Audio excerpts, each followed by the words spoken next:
Биыл Қазақстан 83 миллион тонна мұнай өндіруді көздеп отыр. Бұған басынан бұлтарылмай қойған Қашағанда өз үлесін қосады. Бас мұнайшы Ұзақбай Қарабалиннің болжамы осындай. Бүгін Астанада Қазэнерджи қауымдастығы кеңесінің 15-ші отырысы өтті. Жиында қауымдастық әзірлеген ұлттық энергетикалық баяндама ресми түрде таныстырылды. Онда еліміздегі энергетика кешенінің тыныс-тіршілігі мен болашағы жайлы бірсыпыра мәселе топтастырылған. Мөлдір Бақытқызы тарқатады. Мы все в ожидании, и, наверное, больше всех вас я жду этого ответа на этот вопрос.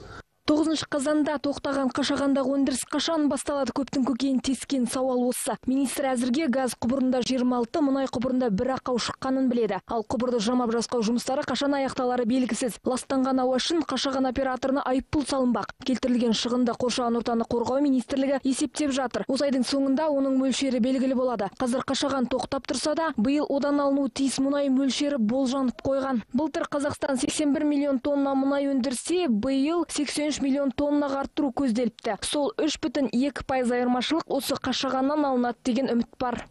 Мы предполагаем, что Қашаған, наверное, тоже вступит в работу. Біз қатарға Қашағанда қосылады деп жоспарлап отырмыз. Көлемі бойынша нақты айту қиындау әрине. Ол жөндеу мерзімінің аяқталуына тікелей байланысты. Бірақ теориялық тұрғыда 2 миллион тонна өндіреміз деп ойлаймыз. Ел экономикасының үштағаны осы Қашаған, Қарашығанақ пен теңіз кен орындары, қысқасы Каспий қайраңы. Ал құрлықты геологиялық барлау жұмыстары қазір ақсап тұр. Мұны жөнге қою үшін кешенді шара қолдану қажет. Қара алтынның қосымша көзін табуға бағытталған ғылыми зерттеу тек 90-шы жылдың соңы мен 2000-шы жылдары жүргізілген. Теңізден шығатын шикізатты өңдеуші зауыттарға тасымалдау жұмыстары тығырыққа тірелсе, онсыз да тапшы жанар-жағармайдан тіпті таршылық көруіміз мүмкін. Бұл проблемалар бүгін таныстырылған ұлттық энергетикалық баяндамада толық қамтылған.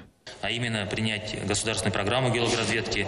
Геологиялық барлау мемлекеттік бағдарламасын қабылдау қажет. Инвестиция тарту үшін салық жүйесін жетілдіру керек. Бүгін мұнай және газ министрлігінде қазба байлық туралы кодекс әзірлеу қажеттігі де сөз болды. Дегенмен энергетикалық ресурстар қоры бойынша еліміз әлемде алдыңғы 20-лық еді. Қолда бар кен орындарындағы мұнай қоры 50 жылға, көмір 150 жылға жетеді. 2030 жылға көз жүгірткен жетекші компаниялар мұнай тұтыну мөлшері газ бен көмірге қарағанда бәсеңдейтінін болжайды. Себебі Қытай мен Үндістан секілді дамушы елдер көмірге басымдық беріп отыр. Ал баламалы энергия көздерін пайдалану көрсеткіші 2030 жылға қарай 10%-ға жетеді деген болжам айтылуда. Қауымдастық кеңесінің отырысына қатысқан халықаралық энергетикалық агенттіктің атқарушы директоры Мария Вандерховен шикізатқа тәуелділікке қарамастан жасыл экономиканы дамытуда Қазақстан әлемге үлгі болады деген сенімде. Ол 2017 жылы өтетін Экспо көрмесін асыға күтетінін айтты.